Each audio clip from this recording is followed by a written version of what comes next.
Baik, Assalamualaikum warahmatullahi wabarakatuh. Selamat pagi anak-anak sekalian. Semoga kalian semua dalam keadaan sehat dan tetap bisa mengikuti pembelajaran. Meskipun pembelajaran kita saat ini masih melalui pembelajaran jarak jauh dan belum bisa melakukan pembelajaran tatap muka secara langsung seperti biasanya. Baik, pada hari ini Ibu Hesti akan menyampaikan materi mengenai sistem pernapasan pada manusia. Nah, tentu anak-anak sekalian sudah tahu bahwa salah satu ciri makhluk hidup termasuk manusia itu adalah bernafas. Nah, jadi penting bagi kita untuk mengetahui atau mempelajari materi pada hari ini.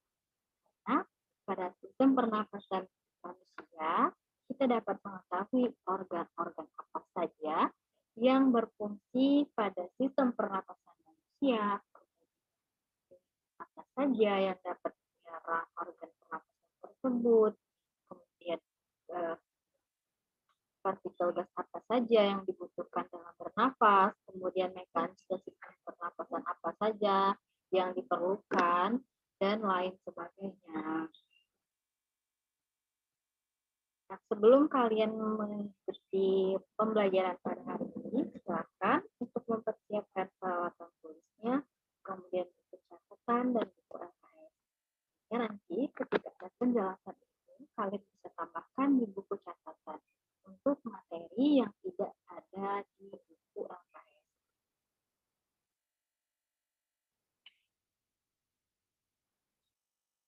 Nah, sebagai generasi penerus bangsa, kita wajib bersyukur kepada Tuhan bahwa kesuburan tanah di Indonesia ini mengakibatkan berbagai jenis tanaman dapat tumbuh. Nah, tumbuhnya banyak tanaman, pohon-pohon, itu dapat menghasilkan gas oksigen. Gas oksigen yang diproduksi melalui proses fotosintesis. Dampaknya bagi manusia, gas ini dimanfaatkan untuk bernafas. Dan seperti yang kita ketahui, kalau ada gas yang dibutuhkan selain gas oksigen, itu juga ada yang namanya gas karbon dioksida. Nah, karbon dioksida yang dilepaskan ketika manusia itu bernafas, itu akan diserap oleh kita bahas yang pertama, kita bahas mengenai struktur sistem pernapasan. Apakah kalian pernah mendengar istilah respirasi? Sebelumnya, ya respirasi itu adalah proses pertukaran gas yang terjadi di dalam tubuh makhluk hidup. Di dalam respirasi ini terdapat 3 proses. Yang pertama itu proses bernafas. Bernafas itu apa? Bernafas, proses menghirup udara atau inhalasi dan menghembuskan udara atau ekshalasi yang melibatkan pertukaran udara yang ada di luar atau udara yang ada di atmosfer dengan udara yang ada di dalam tubuh, yakni di paru-paru bagian alveolus. Nanti kita bahas ini. Kemudian yang kedua, itu ada yang namanya proses respirasi eksternal. Respirasi eksternal ini adalah pertukaran gas antara paru-paru dengan darah di dalam pembuluh kapiler paru-paru. Pada proses respirasi eksternal ini terjadi suatu proses darah yang mengikat oksigen atau O2 dan kemudian melepaskan karbon dioksida atau CO2. Itu yang kedua. Yang ketiga, ada yang namanya respirasi internal. Kalau yang kedua tadi eksternal, yang ketiga ini internal. Apa bedanya? Respirasi internal itu adalah pertukaran gas antara darah di dalam pembuluh kapiler jaringan tubuh dengan sel atau jaringan tubuh. Nah, pada respirasi internal ini, darah akan melepaskan oksigen dan mengikat karbon dioksida. Jadi kebalikannya, kalau di eksternal mengikat oksigen dan melepas CO2 atau karbon dioksida. Kalau di internal, dia akan melepaskan oksigen dan mengikat karbon dioksida atau CO2.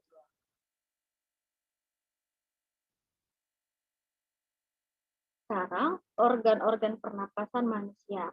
Nah, apakah kalian semua sudah dapat menyebutkan apa saja organ yang berfungsi dalam sistem pernapasan manusia?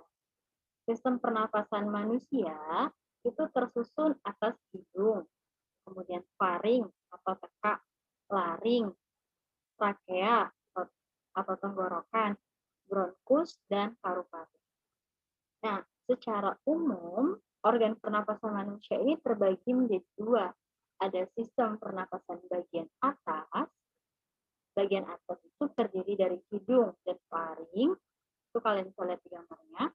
Kemudian bagian sistem pernapasan bagian bawah itu dimulai dari laring, kemudian trakea, kemudian bronkus, kemudian paru-paru.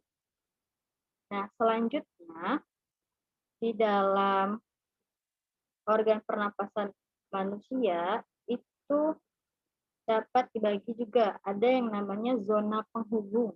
Bagian zona penghubung ini apa saja? Zona penghubung ini secara fungsional dia berfungsi untuk menyaring udara yang masuk, menghangatkan udara, melepaskan udara, kemudian menyalurkan udara yang masuk menuju paru-paru. Itu adalah fungsi dari zona penghubung. Terdiri dari hidung, tadi ya, faring, laring, trakea, bronkus, dan bronkiolus. Nah, kalau zona yang kedua yang fungsinya sebagai tempat pertukaran gas, ini adalah jaringan yang ada di dalam paru-paru yang disebut dengan bagian alveolus. Tuh, kalau kalian lihat di gambar, alveolus yang bagiannya bulat-bulat. Nanti kita bahas lebih lanjut. Kita masuk organ yang pertama. Organ yang pertama itu ada yang namanya hidung. Nah, di dalam hidung ada apa saja? Bagian apa saja? Jadi hidung ini adalah organ pernapasan yang langsung berhubungan dengan udara luar. Udara luar yang akan masuk ke dalam tubuh kita. Bagian yang pertama ada rambut-rambut halus. Nah, atau bulu-bulu hidung itu ya. Rambut-rambut halus fungsinya apa? Fungsinya untuk menyaring partikel-partikel debu, kotoran yang bisa saja masuk bersama udara yang kita hirup. Kemudian ada selaput lendir. Selaput lendir ini adalah fungsinya sebagai perangkap benda asing yang masuk ketika terhirup saat bernapas. Bisa saja seperti debu, virus, bakteri, dan lainnya. Kemudian konka. Konka adalah mempunyai bagian, yakni kapiler darah yang berfungsi untuk menyamakan suhu udara yang dihirup dengan suhu tubuh kita. Atau dengan kata lain, menghangatkan udara yang masuk ke paru-paru. Nah, tahukah kalian juga bahwasanya tidak semua gas di udara ini baik untuk kesehatan kita. Gas yang ada di udara ini kan bermacam-macam.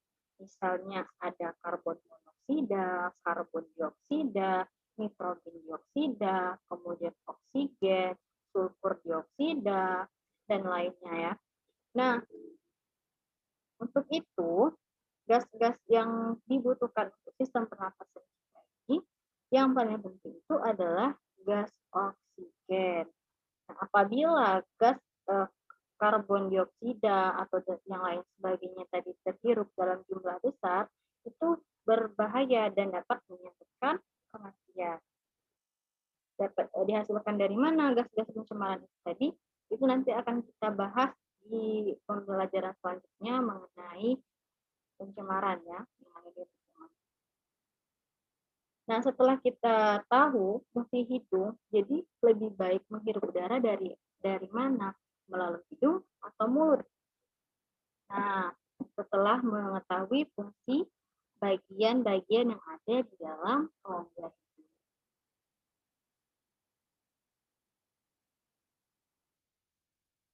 Yang kedua, ada bagian faring.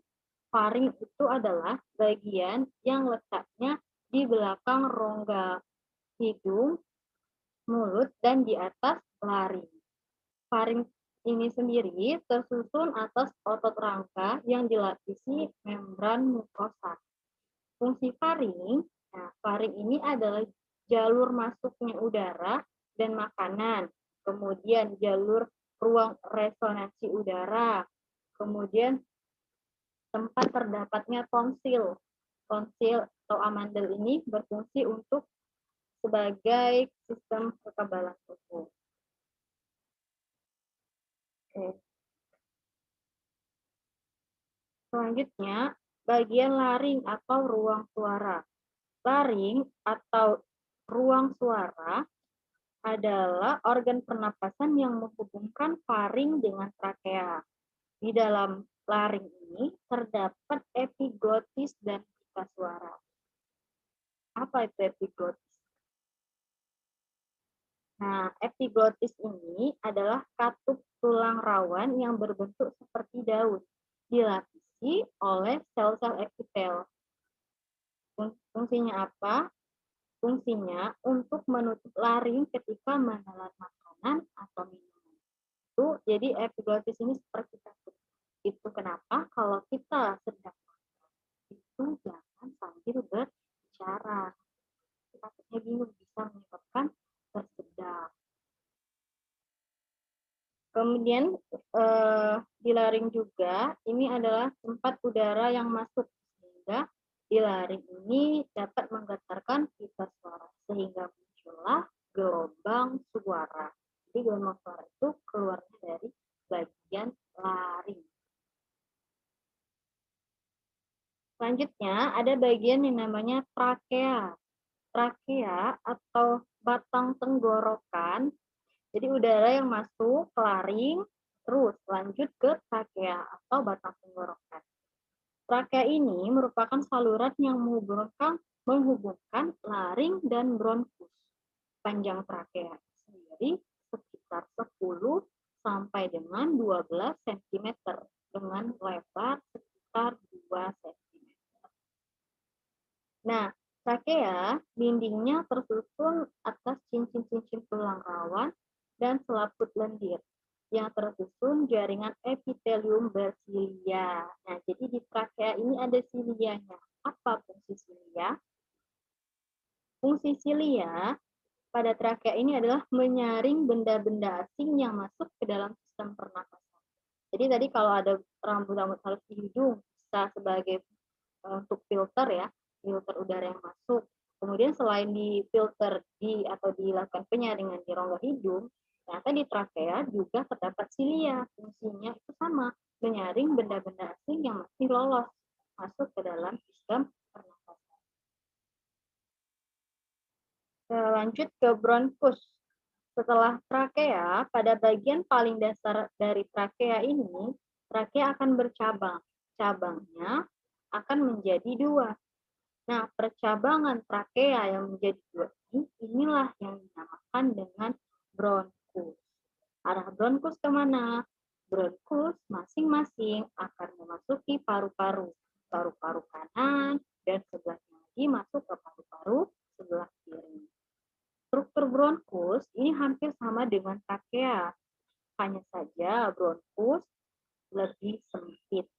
Kemudian bentuk tulang rawannya tidak teratur, tapi berselang-seling dengan otot polos. Jadi bronkus itu ada polos. Nah, ini ya. Jadi kalau di sini dilihat dari trakea kemudian ada cabang 2. Nah, itu adalah satu ke paru-paru sebelah kanan, satu ke paru-paru sebelah kiri. Itu yang namanya bronkus. Kemudian dari bronkus ini ada lagi bronkiolus. Bronkiolus ini adalah cabang-cabang kecil bronkus di dalam paru-paru. Jadi tadi itu kan bronkusnya masuk tuh ke paru-paru kanan, kemudian masuk juga ke paru-paru kiri. Nah, di dalam paru-paru kanan dan kiri ini, masing-masing bronkus tadi memiliki cabang-cabang kecil lagi yang namanya itu adalah bronkiolus. Kemudian pada ujung-ujung bronkiolus ini terdapat gelembung-gelembung yang sangat kecil dan tipis. Namanya alveolus yang kita bahas di depan tadi ya. Tempat pertukaran gas, tempat pertukaran oksigen dan CO2 di dalam paru-paru. Itu namanya alveolus. Jadi alveolus itu bentuknya bulat-bulat seperti gelembung-gelembung yang sangat kecil dan juga tipis. Nah, lanjut. Kemudian paru-paru. Paru-paru ini merupakan alat pernapasan utama. Jadi paru-paru terbagi menjadi dua bagian. Ada paru-paru kanan yang terdiri dari 3 lobus dan paru-paru kiri yang terdiri dari 2 lobus.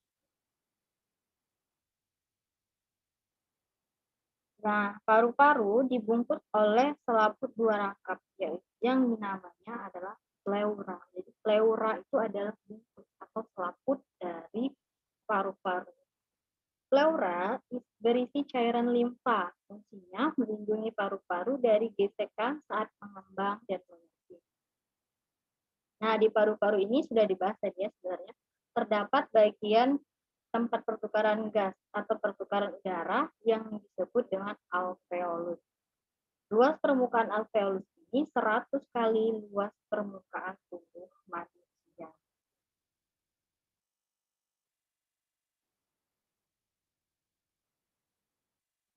Kita lanjut ke bahas tentang mekanisme pernapasan manusia. Kalau tadi kita sudah bahas organ-organ pernapasan manusia, lalu bagaimana sih mekanisme pernapasan pada manusia? Pada saat kita semua bernapas, itu berlangsung dua mekanisme, yaitu menghirup udara dan menghembuskan udara, ya, yang melibatkan pertukaran udara antara atmosfer atau udara yang ada di luar dengan udara yang ada di dalam paru-paru. Nah, saat kita melakukan mekanisme pernapasan ini, terjadilah kerjasama antara otot dada, tulang rusuk, otot perut, dan diafragma. Apa diafragma? Kalau belum tahu, jadi diafragma itu adalah otot yang terdapat di antara rongga dada dan rongga perut. Itu bisa dilihat di gambar ya. Itu bagian diafragma. Otot yang terdapat antara rongga dada dan rongga perut. Jadi mekanisme terbagi menjadi dua, inspirasi dan ekspirasi. Pada saat terjadi inspirasi, diafragma dan otot dada berkontraksi. Akibatnya volume rongga dada membesar, paru-paru mengembang, dan udara luar masuk ke dalam paru-paru. Inilah namanya proses inspirasi.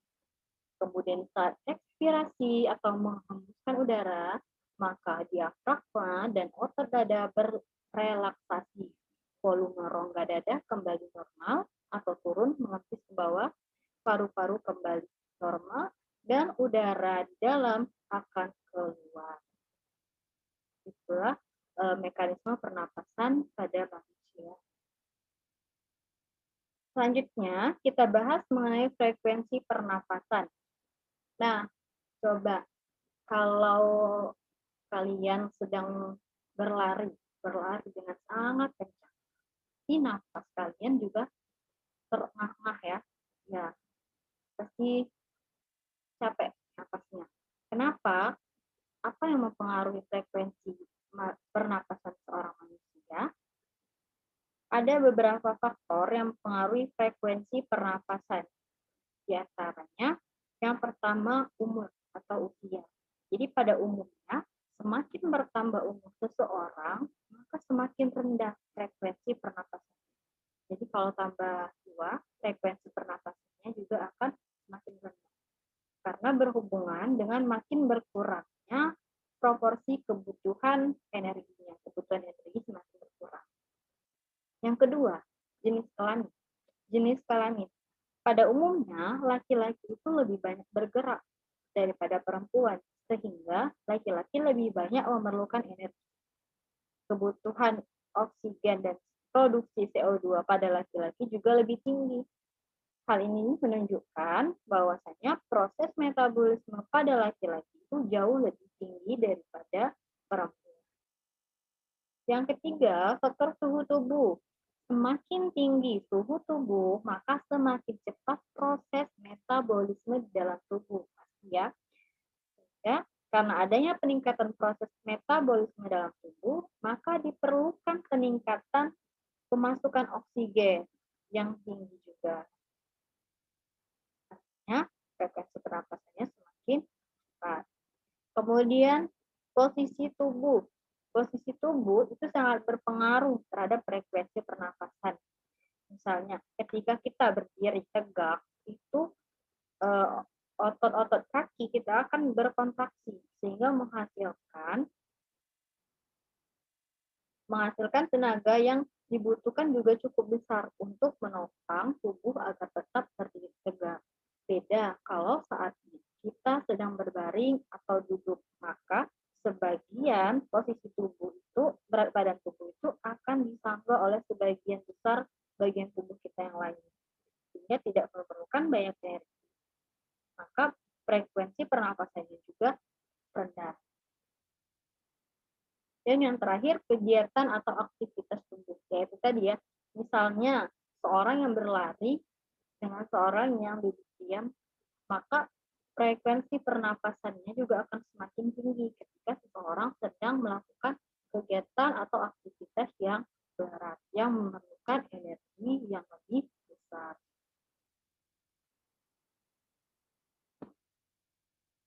Nah, sekarang kita bahas mengenai volume udara pernapasan.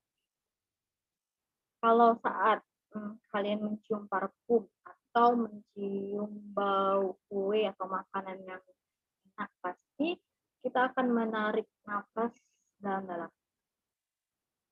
Nah, sebenarnya berapa sih jumlah volume udara ya yang biasanya dapat ditampung saat melakukan pernapasan pada tubuh manusia? Yang pertama itu ada volume tidal. Volume tidal ini adalah volume udara yang masuk ke paru-paru saat inspirasi dan ekspirasi.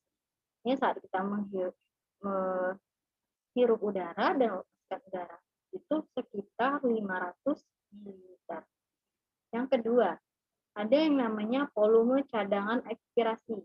Volume cadangan ekspirasi adalah volume udara yang dapat dikeluarkan secara maksimal dari paru-paru setelah ekspirasi biasa. Volumenya sekitar 1.500 ml. Yang ketiga, ada volume cadangan inspirasi. Volume cadangan inspirasi adalah volume udara yang masih dapat dimasukkan ke dalam paru-paru setelah melakukan inspirasi secara biasa. Volumenya sama seperti cadangan inspirasi, sekitar 1.500 ml. Selanjutnya, ada yang namanya volume residu. Volume residu adalah volume udara yang masih tersisa di dalam paru-paru meskipun telah melakukan ekspirasi. Nah, secara maksimal ya, sekitar volumenya sekitar 1.000 ml. Kemudian kapasitas vital paru-paru. Nah, kapasitas vital paru-paru ini total dari volume tidal ditambah volume cadangan inspirasi, kemudian volume cadangan inspirasi. Jadi kalau volume tidal tadi 500, kemudian volume cadangan ekspirasi 1.500, berarti 200. Ditambah volume cadangan inspirasi 1.500, berarti totalnya ada 3.500 ml. Itu kapasitas vital paru-paru. Kalau kapasitas total paru-paru tinggal ditambahkan kapasitas vital paru-paru 3.500 tadi ditambah dengan volume residu atau volume udara yang masih tersisa tadi. Jadi 3.500 ditambah 1.000, maka kapasitas total paru-paru ada 4.500 ml. Itu untuk volume udara pernapasan.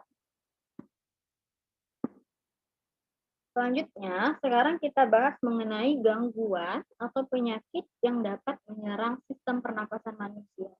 Ada banyak ya, misalnya influenza, kemudian tonsilitis, faringitis, pneumonia, tuberkulosis atau TBC, kemudian asma, kanker paru-paru, asfiksi, difteri, bronkitis, dan lainnya. Nah, di sini akan Ibu bahas beberapa contoh saja. Yang pertama itu influenza. Influenza ini adalah penyakit yang disebabkan oleh infeksi virus influenza. Nah, ini contoh gambar dari virus influenza.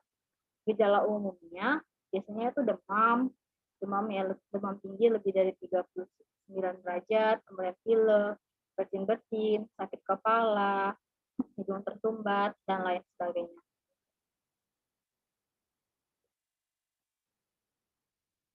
Kemudian yang kedua misalnya ada contohnya tonsilitis.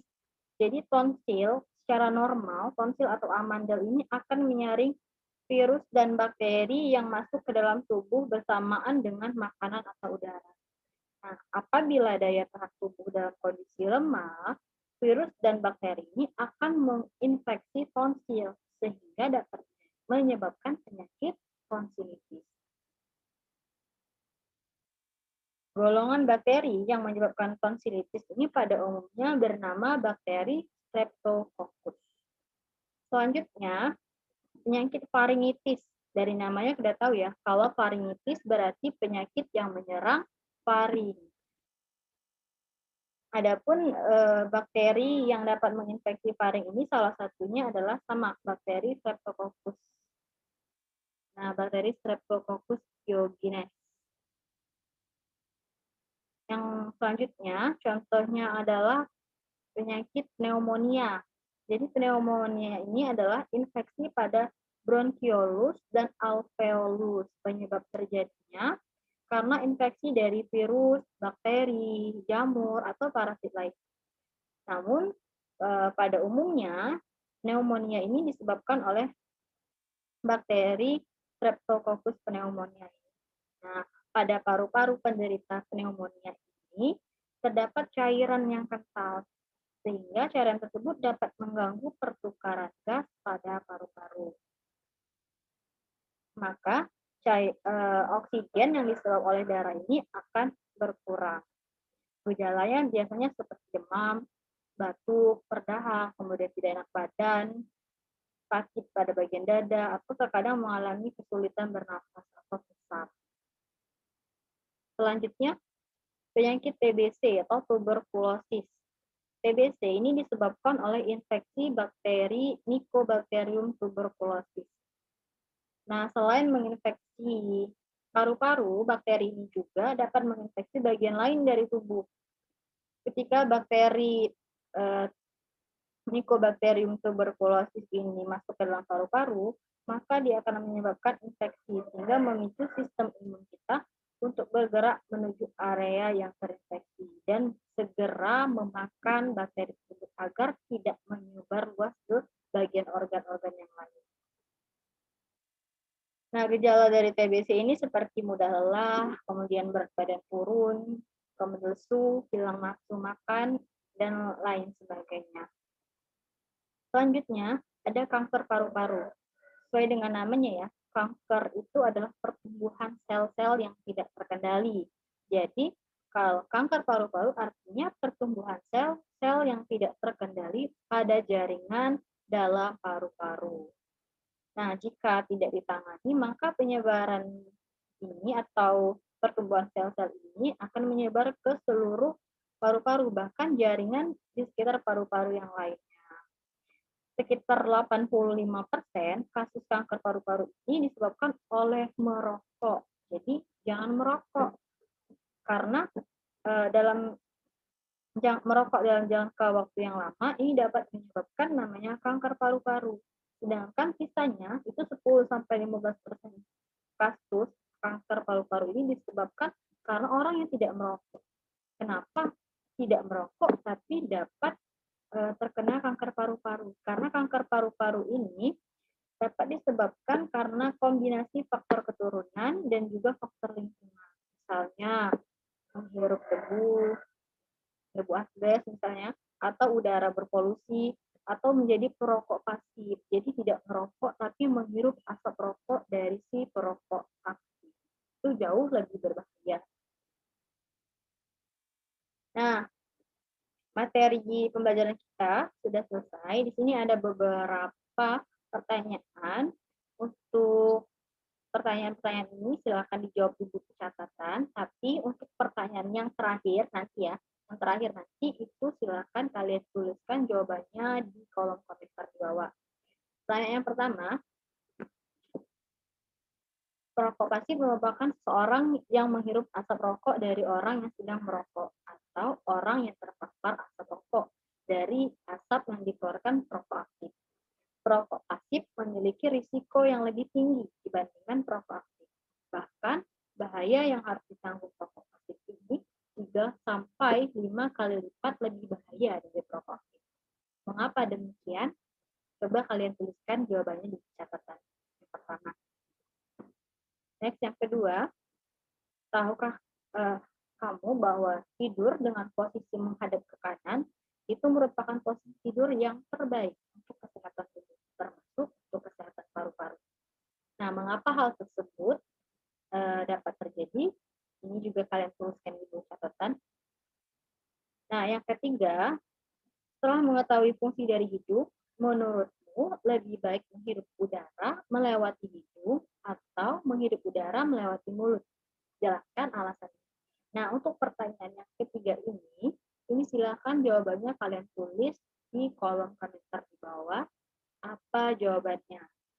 Nah, untuk pembelajaran hari ini dicukupkan sampai di sini.